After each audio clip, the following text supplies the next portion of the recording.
Council's Aboriginal Community Development Officer, who's going to acknowledge country this afternoon. Thank you, Marie. Nunda kumba kumba, Robert, thank you. Kai Wandakalua, hi and welcome in Awabakal language. We remember and we respect the ancestors and elders past, present and emerging who have cared for this land with cultural practices that were once taken away from them, but we continue to learn from our cultural practices and continue to fight as the oldest living culture in the world. Today, being World Suicide Day, we know the statistics are quite high, almost double for Aboriginal and Torres Strait Islander people. We're going to remember and respect those that have gone before us by lighting a candle, a healing candle, and sharing a minute's silence. And we welcome you to join us, please.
I knew I would start by being on mute.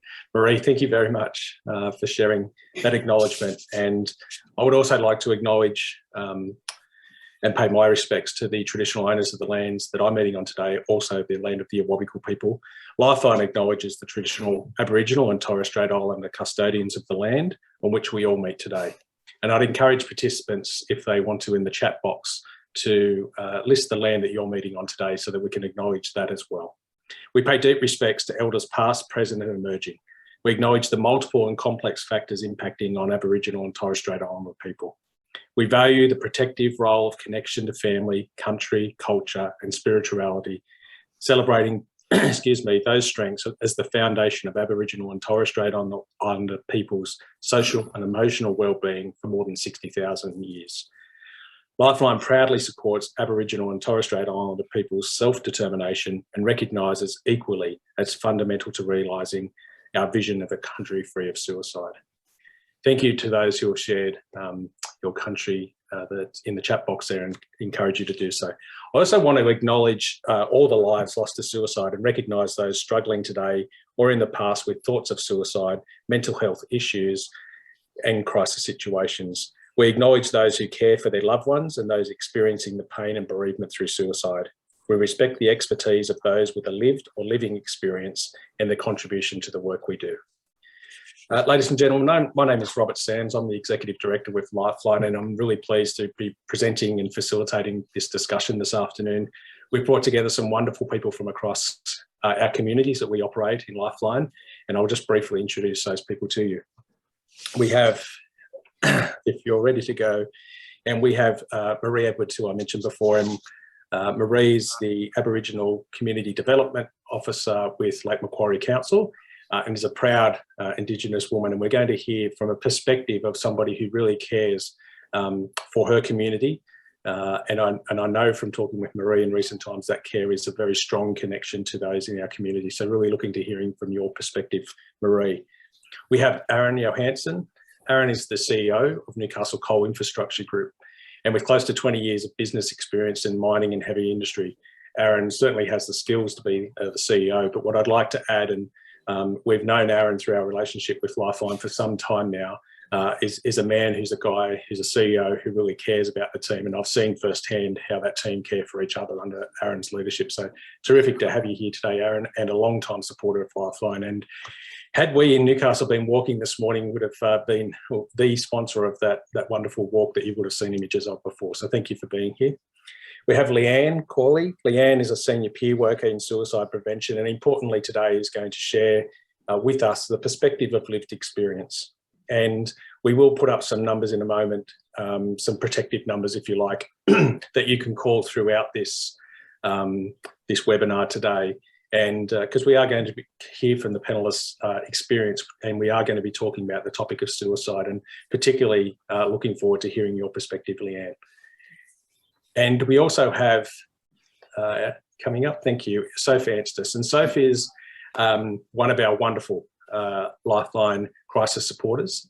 Sophie's based down in Geelong, and we'll be sharing that perspective of the role that she plays as a crisis supporter in suicide prevention in that local community. And of course, because she works on the crisis line, it's a national crisis line, so that means we're helping people right across the country 24 hours a day, 7 days a week.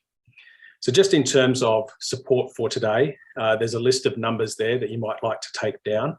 Of course, Lifeline is there for you, as we are every day of the year, 24/7 on 13, 11, 14. And we're also very fortunate and stoked to be joined this afternoon by friends from Standby on the North Coast. And you can see the number there, 0417 119 298. And that's Rose Hogan. And Rose is there to be available to you today if for some reason any of the topics that people talk about, or for any reason at all, you feel triggered and not comfortable. Rose is there to take your call directly, a very personal call. And you can call her again on 0417 119 298 and the Lifeline number of 13 11 14.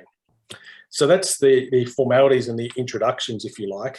We're going to go through a panel discussion this afternoon, and I'm going to be going through and just asking some questions. If you like, we're going to leave a 10-minute or so period at the end for Q&A. So if you do have questions, I encourage you to put those into the chat box, and we'll get to those with the panellists at the end of this session today. So without further ado, we'll go to you first, Aaron. And I guess with that introduction and having had the real privilege of meeting with some of your team, I'm interested in how you're able to provide some insight into why awareness and management of mental health is so important, and particularly, I guess, in the workplace. Thank you, Rob. Welcome, everybody. I personally really feel this is an area where business leaders can and should play a key role in helping raise awareness and understanding of mental health and the impact it has on people's lives. For years, businesses have concentrated on physical health and wellbeing programs because they recognise that there's a big link between an employer's physical health and the safety and other outcomes of the business. But what we now know is that mental health is just as, or even more important to focus on.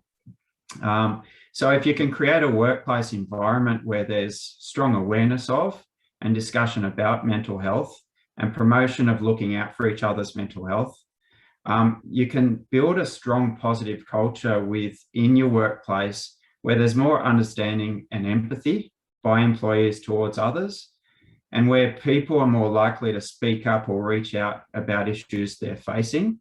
And there's more recognition that perhaps they're not as isolated as they feel they are, and there is support there.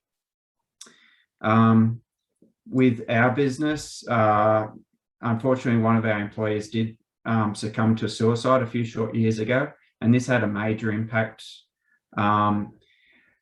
not only on that person's family and friends, but on all of us at NCIG.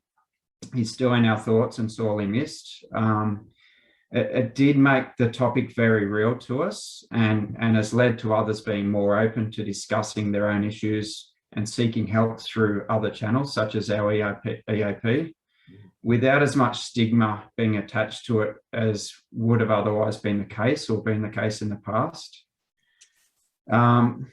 So I think I'm quite passionate about it, but I think it's an opportunity for all leaders to be passionate about this. The workplace takes up so much of people's time, so much of their lives, and their social connections are quite genuinely through other workplace, colleagues and friends. So the more understanding and support there is, I think the better it is for mental health.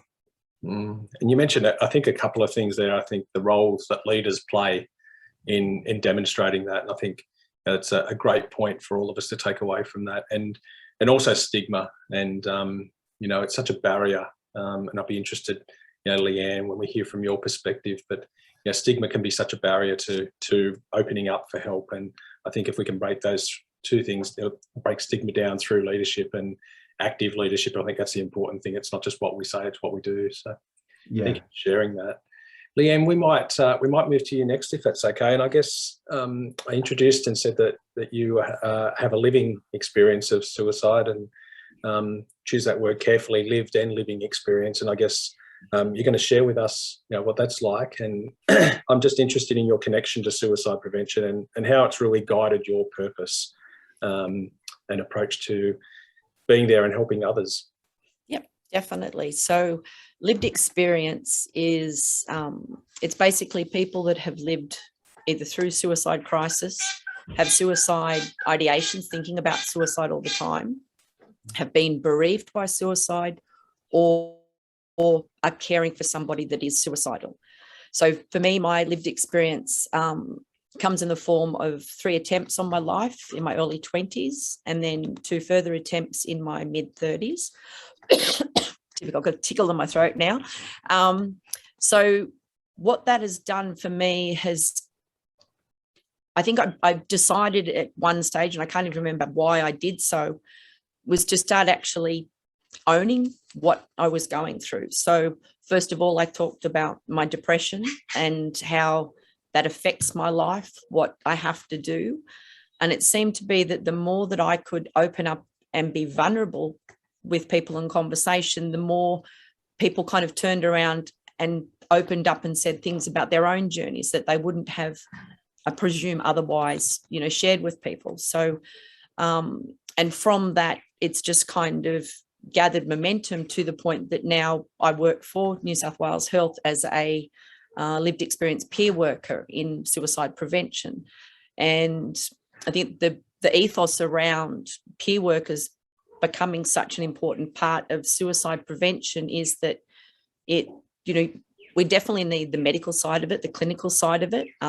That can't be denied. But as far as being able to connect, there is nothing more heartfelt than sitting with a person who can turn to you and say, I've been where you are.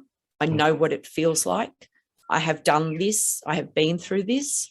I presume it's a similar kind of thing to what veterans feel. You know, when they talk to another veteran, it's like, you know, we've had different experiences, but we're tied together because we've, you know, we are veterans. I think that's where my passion lies, is to help others be able to talk. The more I talk about it, the more it becomes easier for other people to talk. And, you know, 5-10 years ago, cancer, you know, you didn't hear about cancer. Now cancer talk is as common as, you know, Happy Meals kind of thing.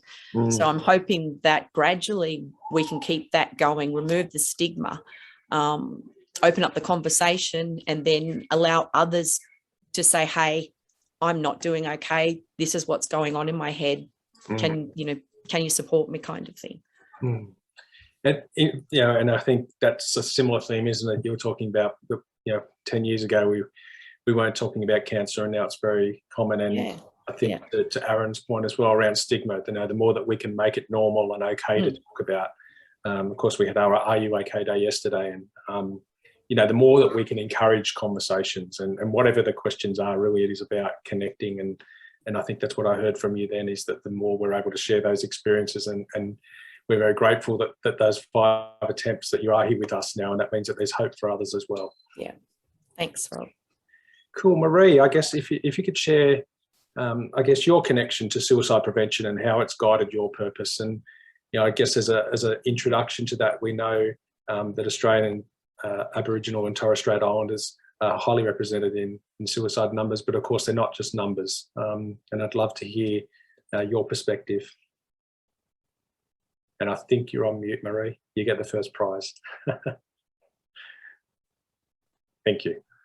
Thank you, Rob. Yeah, as we know, Aboriginal people and Torres Strait Islander people are too overrepresented in the wrong areas, suicide being one of them at almost double the rate of non-Indigenous people.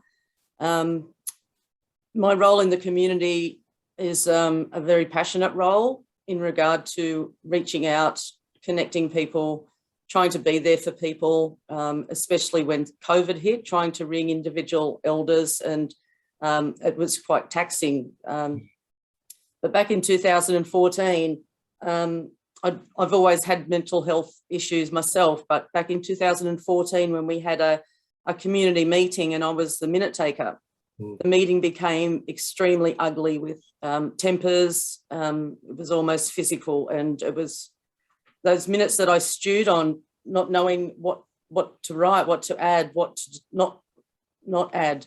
And that led me to sitting in my parents' backyard for a week, just that no one was home. It was the only place I felt safe. And I wrote a poem then called The Black Dog, which I think most people who suffer with mental health could relate to. And then I saw my doctor, and I literally fell in a heap in her surgery and was admitted to hospital for a few weeks in the area that I work.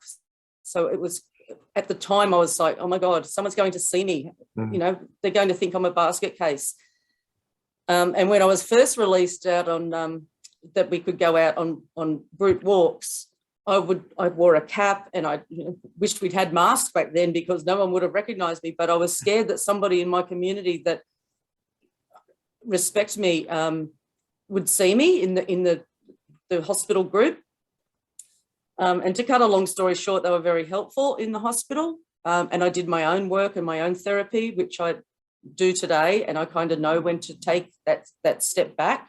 But I think for our Aboriginal communities, we do have a lot of resources in cities and Newcastle, but when you go out west or up north, there is nothing there for people to tap into. And some of those communities don't even have access to the internet or mobile phones. So that's an area that I think really needs to be looked at and encouraged in the future, because you don't just have the initial health problems that Aboriginal people have. You have a lot of families also living under the same roof, and it could be 20 people in a 2-bedroom home or a shack. So you've got that on top, and you know, our communities are so connected, and our people are so connected, not just with each other, but with nature, with flora and fauna and the waters. And I suppose for myself, that was one way of getting myself back, you know, going for a walk through Glenrock, going to the beach, taking my shoes off, putting my feet in the water and the sand, and just reconnecting back to mother, so that I really felt like that I was connected somewhere, somehow, and I belonged here. Because, you know, I never attempted suicide, but I had the thoughts that my family and friends, they'd be better off without me. I'm such a burden. I'm just somebody that's, you know, someone can come and take my place. And I'm pleased that I haven't, because through this period, I've connected with so many people. I've connected other people to other people, and created lifelong friendships. And when I went back to work, it was hard to walk back in and swipe my card to go back into the office. I stood outside for what felt like ages.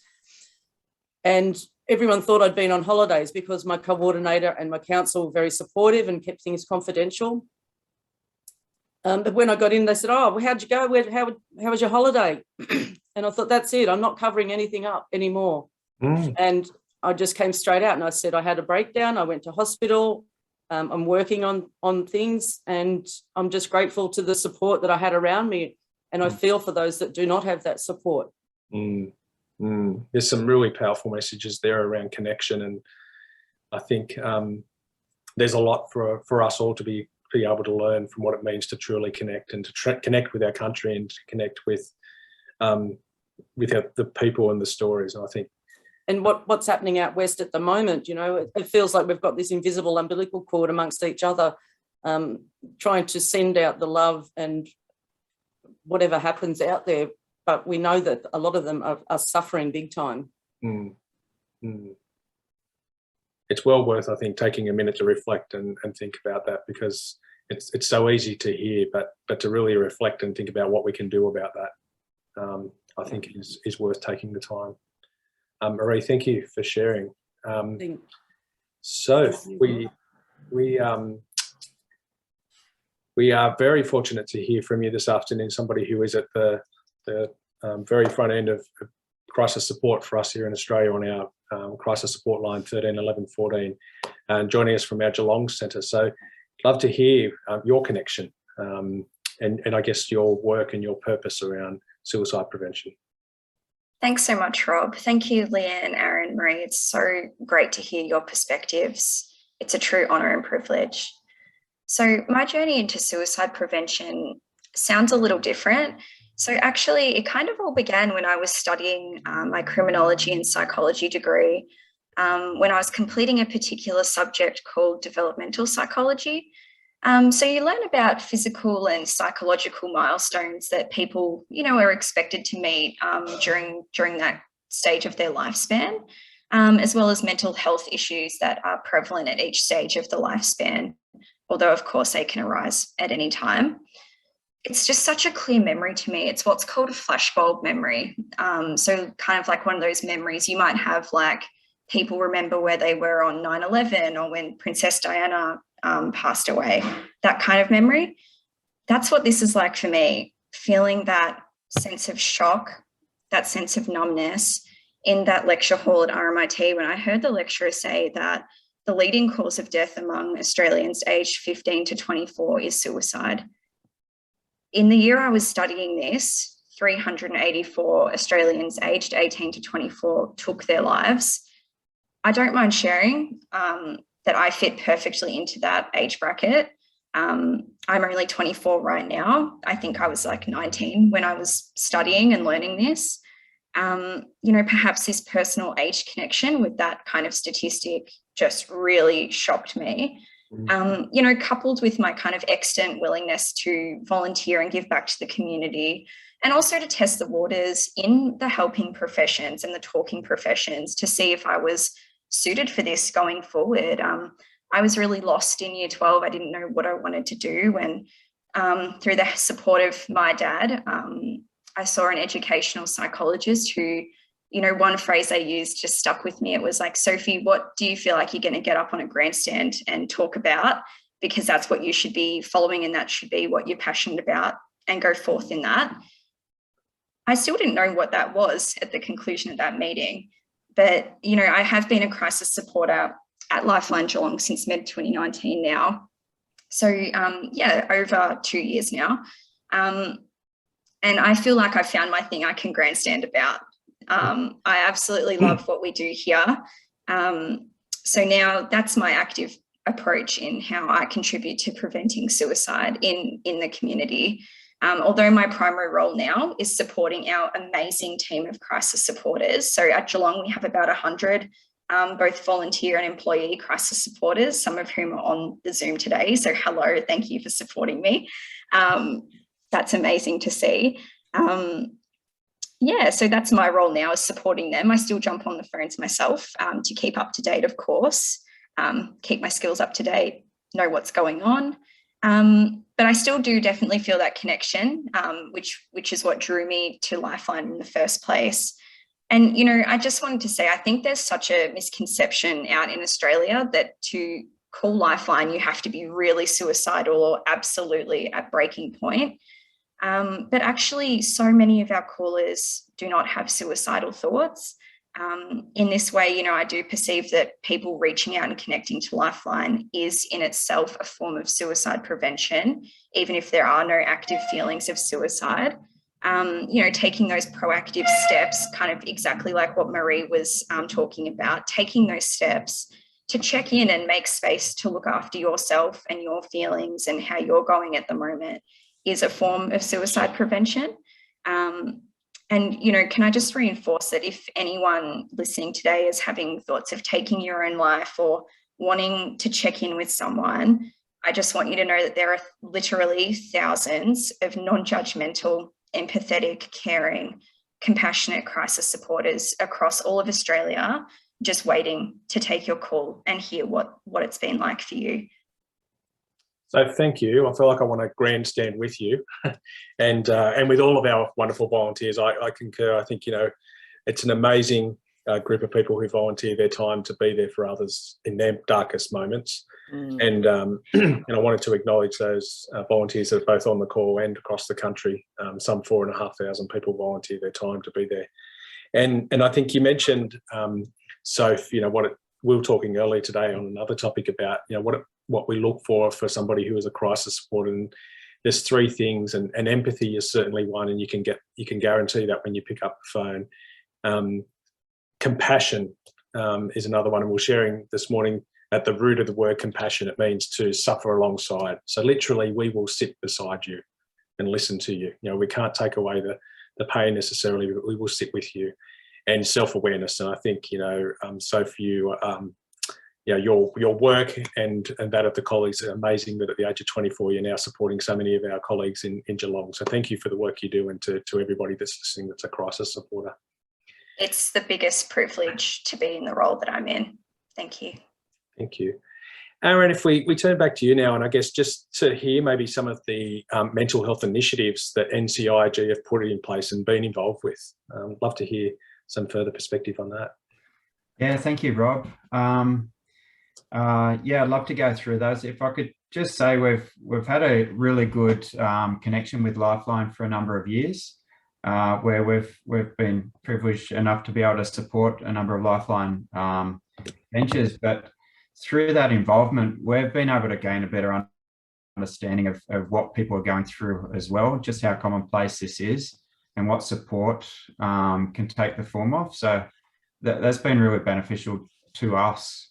But we do run a number of internal health initiatives targeted at improving awareness of health, mental health, and equipping our workforce with the tools required to support their own mental health. So on-site initiatives around mental health include what we call Move for Your Mind. So as a challenge where we partnered with a local gym to deliver movement sessions during work time, focused on the mind. So during their breaks, they would focus on body movement, removing time constraint stresses, and educating the workforce around a number of breathing techniques targeted at stress reduction. We've recently partnered with Mental Health Movement to evaluate our mental health awareness status, and have developed a proactive approach to training our workforce with the required skills to better understand their mental health, build resilience, support people around them, and ask for help when they need it. We also recognise the importance of physical activity and the role that plays in improving mental health. So we regularly run lunchtime yoga sessions and on-site challenges like our bounce programs. They're aimed at weight management, healthy living, offering employees access to free medical assessment, and their overall health and physical status. So part of this also is just making it okay to look after yourself and not create as much of a time pressure around work that people normally feel. We also joined our industry partners in Mollycops. Mollycop created an initiative called Everyone Has a Story, which encourages everyone to share their mental health stories. And that sharing really creates awareness and empathy. And what we found through that is people were sharing their story about what challenges they're having for the very first time. And then they would share how what a weight that was off their shoulders as they shared it. So that was a really important initiative as well. Thank you. I'm just noting down. I think there's a strong theme, I think, that is emerging, is that the more that we can share, you know, our challenges, whatever they might be at the moments we're experiencing, whether it's on Lifeline, whether it's on the Lifeline number, whether it's with our workmates, I think there's a strong theme coming through there. And then your connection for physical health and movement. And I guess that's the more holistic self, thinking about ourselves as a holistic and not just a body that contains a brain or emotions. It's they work together. So I think, what an extraordinary thing to be able to do in a workplace, and to recognise that. I wanted to just remind everybody that Rose Hogan from Standby is here. So if any of these stories are triggering, Rose's number directly is 0417 119 298. So that's a number you can call right now, and Rose is ready on the standby, pun intended, ready for you to have a chat, and of course to call Lifeline. But thank you, Rose, who I noticed in the chat box has put some a link to some toolkits, etc., that Standby have as well. And Standby is a wonderful organisation that provides support for people after a suicide in local communities. So thank you very much for being here today, and thank you for putting the number in there in the chat box as well. Leanne, if we move to the next question for yourself, I guess, what have you learned from your experiences with suicide and its impact on people, and importantly communities, that might be helpful for those joining us today? I've got oodles to say, so I'll try and cut it down just to a couple of things. Probably one of the biggest things for me that I found difficult to kind of understand and balance was that, and probably this is one of the misconception about suicidal crisis and people with suicide ideation, because everybody kind of thinks around suicide, depression, etc., that, it's just, people morose, people that are quiet, people that, teary, upset. But there's a hell of a lot of us out there that have an amazing public persona. And I am an exceptionally good one at the public face, to the point that when I actually started talking about my experiences, I would have people laugh at me and go, "Oh yeah, good one, haha." Because they said, you can't suffer from depression. You're like one of the most up, positive, buoyant people I know. And I said, yeah, but that's what I'm like in front of everybody. It's a different thing where I'm at home, curled up in the corner in the kitchen on the floor, just in complete despair and everything falling apart. Even to the point that, I'd be out to dinner with friends, having a great time chatting. I'd go to the toilet and I'd burst into tears with my hands on my head going, get me out of here, get me out of here. So understanding more about what goes on and getting rid of the, these ideas that people have of what somebody in suicidal crisis is like. And kind of also another thing that I've learnt is how, because I have spoken to, a lot of people that have been bereaved by suicide, so who have lost loved ones to a suicide. And I remember once I was at a barbecue and a husband and wife were there, and I don't know how it came up, but the husband was just, his brother had died only 3 months previously, had taken his own life. And this man was consumed with anger at his brother, saying, he was so selfish, he didn't think of us, and he was like just oozing such horrible emotions. And I said to him, look, I've got lived experience in suicide. I said, I've tried to take my life many times. Would you like me to share with you what that feels like in that space right then, right now, kind of thing? And his wife chirped up quickly and went, yes, please talk to us. So I kind of explained that it's not a logical mind frame. It's not a rational headspace. For me, it was, I would get relief when I would go to sleep. And then gradually I started thinking, if I could go to sleep forever, then this pain is going to stop. And you don't think about other people. You don't, most of the time you're thinking that the world is going to be a much better place without you. In my mid-30s, I had 2 children. And at that stage, they were 6 and 1 year of age. So for me to be so sick and in such a dark space, to think that my children would be okay without me makes you understand possibly how dark that space is, that, when you are in suicidal crisis with ideation where you're sitting at that point. And that's probably one of the biggest misconceptions is the typical person with suicidal ideation or the typical person with depression.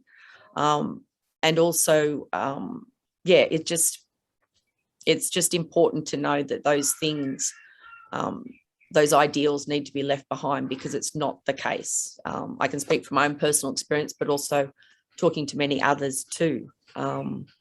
It's not, Robin Williams is a classic example, the most, funny man alive. And he obviously in his moments were dark, and he took his own life. And that was a really hard one for a lot of people in the world to kind of understand and, connect that this man was in such a dark space, yet at the same token, his whole life revolved around making people laugh. So that's probably something I think that is, important for people to understand. And I wonder, thank you, Leanne, for sharing that story. I wonder if I'm hearing you correctly, it's almost like the perception from others can be it's such a selfish act, when in fact it's a selfless act, because it's actually the pain you're trying to take away is what you're trying to take away. It's not the life that you necessarily want to end, it's the pain that you want to take away, and people feel like that's the only way at that time to do that.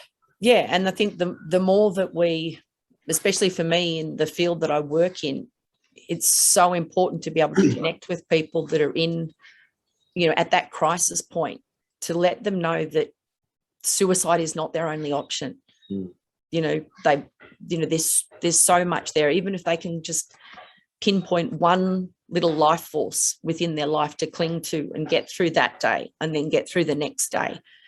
And the more that, we can do that with people, then, the more our loved ones are going to survive.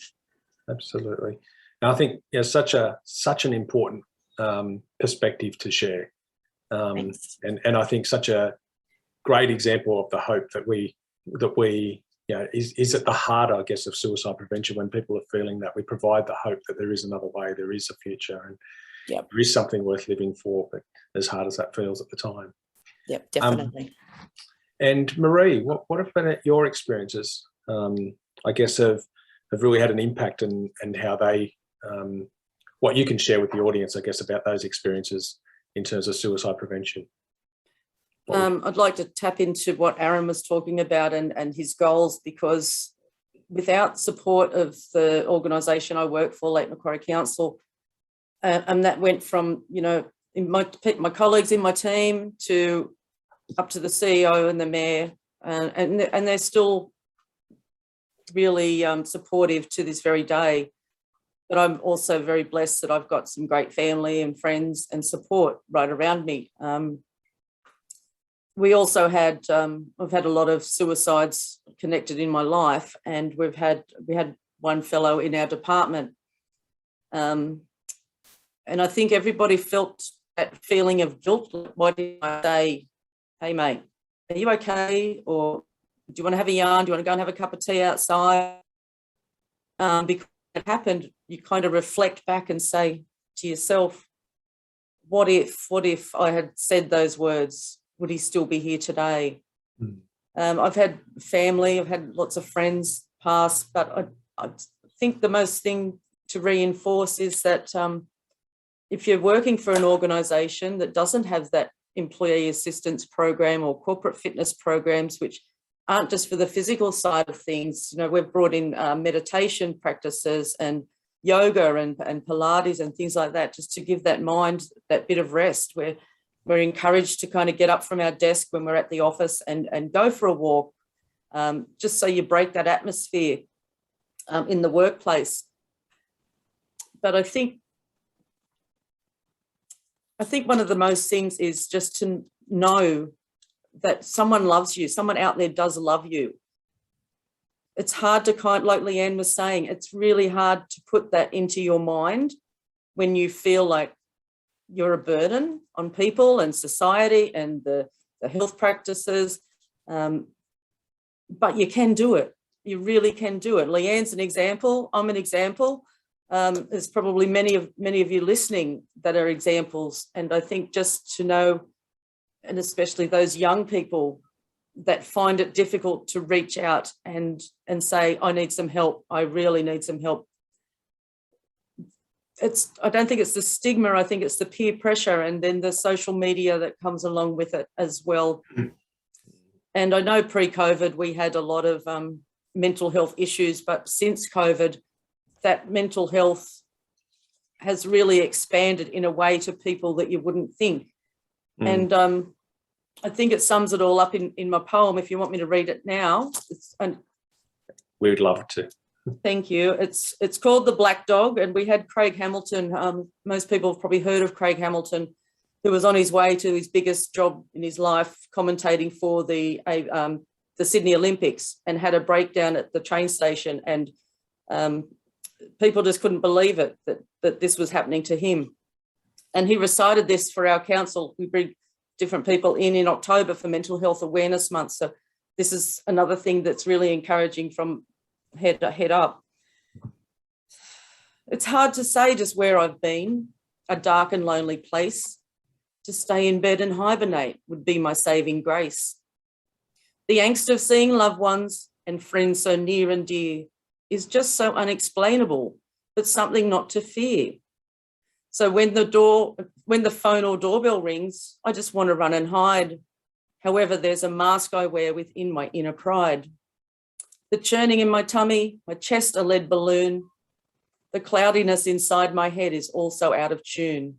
Just how to function day by day, I question every night.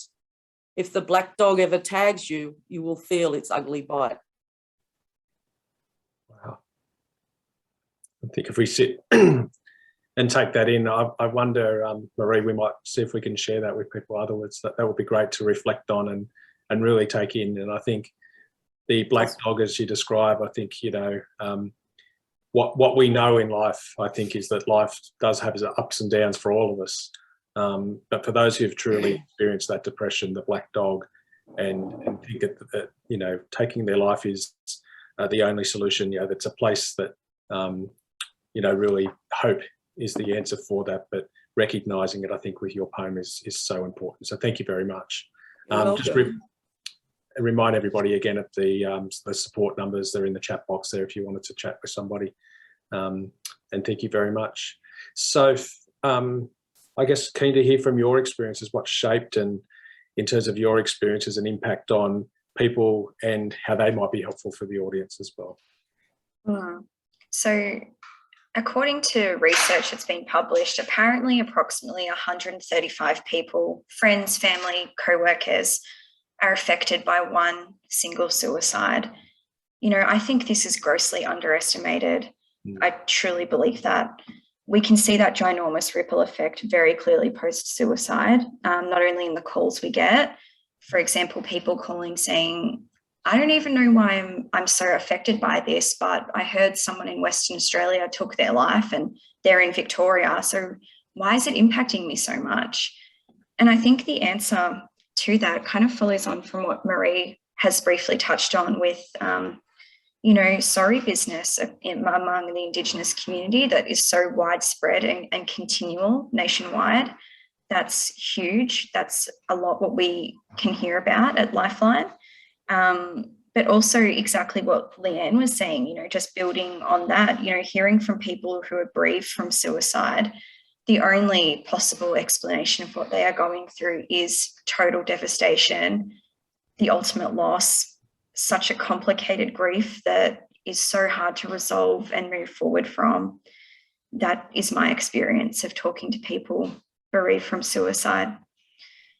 And in every call we take at Lifeline, we do ask our callers if they're having thoughts of suicide today.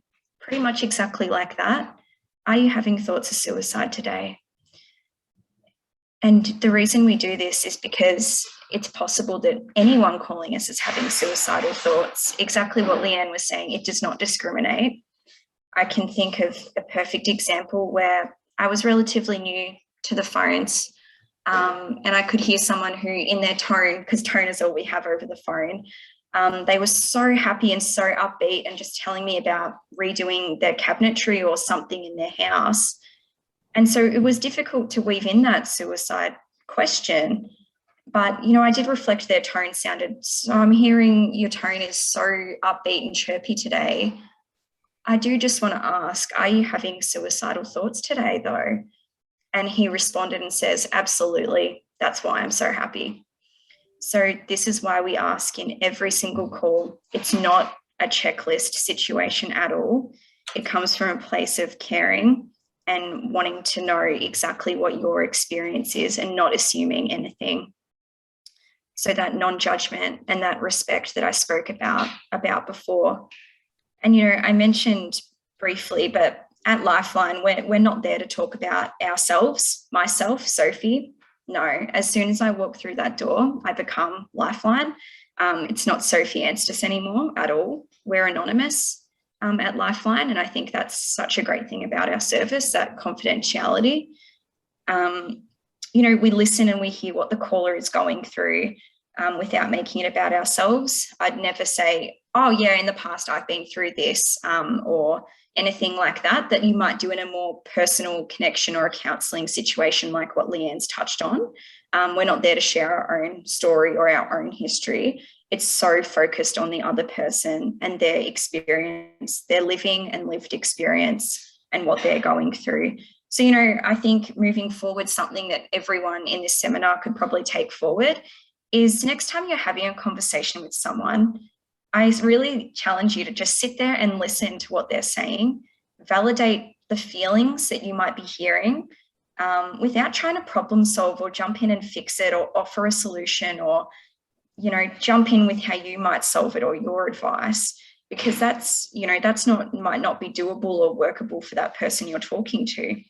So, you know, I think if we all just took a sec and just listen to someone with the intention of listening rather than thinking about what am I going to say next or how do I fix this for them, I think we could all play a really big part in suicide prevention and mental health awareness going forward. Thank you. And we're just, excuse me, got about 10 minutes to go. So before we wrap up, I'll invite people if there's any questions they want to put into the chat box and we can go to the panellists. So if you want to put those in there now, we can look through those in the last 10 minutes. And I think, Sophie, you raised some really key points actually. And I think that it reminded me our chairman of Lifeline Australia, John Brogden, was in the New South Wales 11 o'clock update on Saturday. And John talks often about a living experience, which, you know, we talked about before, Leanne, a living experience of suicide. And he says he lives with suicidal ideation. And it reminds me of what you were saying. Often it's on a continuum. You know, it's more on one day or a particular reason. And I think that's their themes to pick up, that that many people live with these thoughts, and it's how we cope with those at the time. And certainly our service is there for that. I was going to just say, sorry, quickly, Rob, just in regards to that from talking about constantly living with suicide ideation, I think for myself, having been touched or quite, you know, forcefully grabbed by suicide, it's always there. It's in the corner. It's sitting. It doesn't go away. But the things like what Aaron was saying, what Sophie was saying, and Marie too, you gather up a set of tools. You gather up things that you constantly learn, and you've got them in a tool belt, and they're the things that you keep using to keep that dark spot in the corner down. And I presume, you know, you've used the analogy of the black dog. You know, you don't ever lose your dog. Your dog just gets smaller and quieter in the corner, and you just have to keep making sure that you're doing what you need to do to keep on top of it. And I think that's the same, not just for people that have had a lived experience in, you know, taking their lives, but anybody touched by suicide, because once it's there, it doesn't go. It really doesn't go. So, you know, everything that what you just said there, Soph, is so incredibly important. And I think we've heard a key theme of connection in whatever way that means for you. I think from all of you today, whether that's in terms of preventing you know, mental illness or a mental health challenge, or whether that is dealing with thoughts of suicide, connecting in some way or another is a key theme that I've heard play through. So just invite people, if there are any questions, just to put them in the chat box. We can get to them. We've got a few minutes left, and maybe we just might wrap up with, I guess, one takeaway from each of the panelists, or one sort of one thing that you'd like to share that you think is really important, that maybe you've heard today, or that you think is critical for those in our audience to really take away. Maybe start with you, Aaron. Is there one reflection maybe? I'm just really touched by the stories from the other panelists. So thank you so much for that. I think what I'd like to do is just reach out to those business owners or leaders out there to see the importance of mental health awareness within their workforce and within their teams, and look to spend time and focus on that. It's really important, but also for people within the workforce, just take the time to show your care for your fellow workers and friends, and just ask them if they're okay. It might just make that difference for them. Absolutely, and putting into action your banner behind you there, which is, really asking that question. And while we've got the floor, there's a couple of questions. If I could just, Jason's asked, what things outside of an EAP service could workplaces be doing, including practical things during periods of lockdown? Any thoughts on that? Yeah, well, periods of lockdown, it's even more critical, because people feeling isolated can feel further isolated. So I think the more you can undertake activities which provide some connection, even if it's through Zoom. We've run a bit of a trivia quiz between workmates, just to keep that social connection as well. Calling other people within the workforce that you're usually seeing face to face, and just checking in with them. Quite a few members of my leadership team are doing that, actively doing that. So I think the key thing is checking in with others, or creating activities which keep that connection, keep that social connection going. Excellent. There is one other question there, and it's from one of our team. Is there any evidence or research in terms of some of the work that you've been doing? Have you based it on any evidence or research?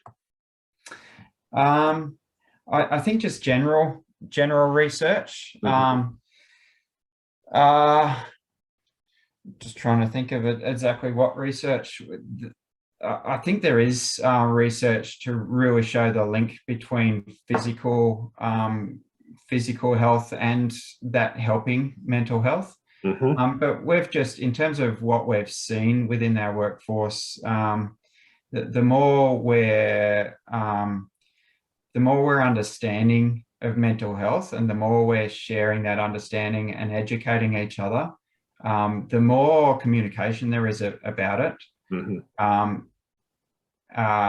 We're really seeing benefits of that within our organisation, just in terms of our overall culture and how people are working with each other, and the empathy they're showing towards each other. So I think for us, it's what we're physically seeing, and the benefits that's showing for individuals, but also for us as a company. Awesome. Thank you, mate. And Leanne, just to wrap up, any final reflections from yourself? Yes, definitely. Education, exactly what Aaron was saying. There's, so many different places you can get information and education. One of the ones that I actually have done myself, which is the ASSIST program, which is, I did it through Lifeline, and it's applied suicide intervention skills training. And that basically gives you a step-by-step guide how to sit with somebody who has voiced that they want to take their life, how to be comfortable with asking the question to somebody who's saying it's no point in living, I'm giving up, I don't want to be here, to actually say really clearly, are you thinking of taking your life? And then what to do after you ask that question. And one of the things that we came up in discussion was this horrible, uncomfortable feeling to have to ask that question. But I kind of think, is you're churning gut and uncomfortable feeling worth more than the life of the person that you're sitting opposite from? Absolutely. Because once the life is gone, that life can never come back. But your churning gut can be okay in a matter of half an hour or so. So it's being brave enough and pushing through that uncomfortable feeling to ask somebody you're concerned about, do you want to kill yourself? Are you having thoughts of taking your life?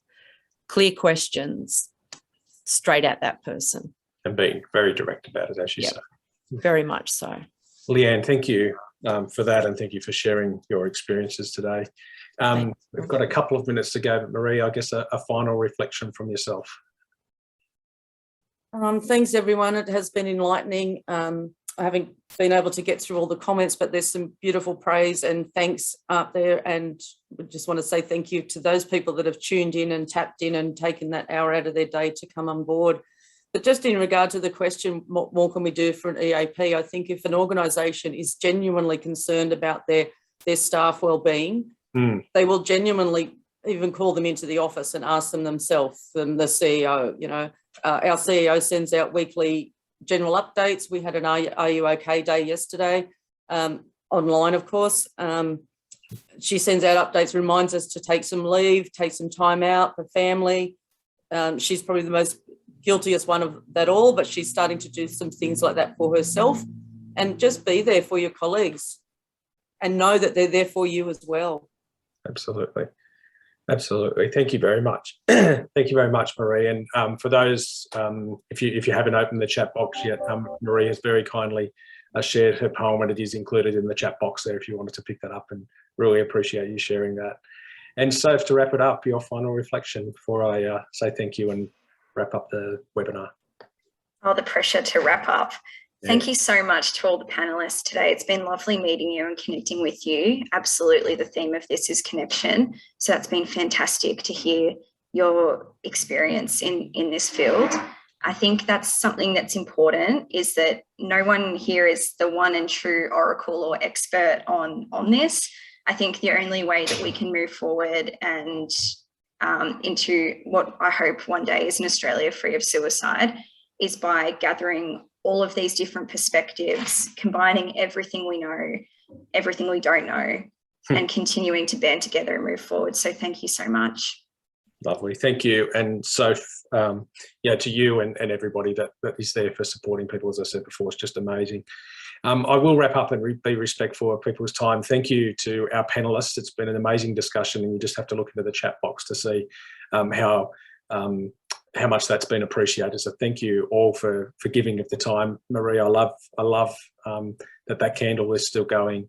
And we should all really, I guess that's prompted me to say, you know, let's reflect on what today means, World Suicide Prevention Day.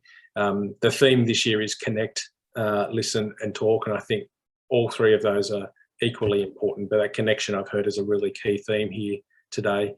Aaron, particularly to NCIG and your team, thank you for your ongoing support for our team, our work at Lifeline. You know, we can't do our work, and it is amazing work, our wonderful volunteers and everyone that works in the organisation, but we can't do it without support. So thank you for both your support for today and for you and your team over the years. It's been truly, truly appreciated. And I'll wrap up by just remind you of the support services available. So Rose is happy to take a call. The mobile number's there. Even when we finish today, if you just wanted to check in, and really appreciate that, Rose. It's such a kind, thanks, Em, for putting that up. It's such a kind offer to be there for people. Our phone number, of course, 13 11 14, and the other services that we provide. I encourage you to continue the reflection and to continue to figure out what this means for you. There's many questions with suicide, and I think the only way we ever get to answering or even try and answer those questions is to have the conversations. And as many of the panelists have said today, let's talk about it. Let's not make it a taboo subject. And if we can do our best to reduce the stigma, then together as a community, we can work towards suicide prevention. Thank you, everyone, for taking your time to be here today. Thank you for your lovely comments in the chat box there, and I hope you enjoy the rest of the afternoon and weekend. Thank you. Thank you.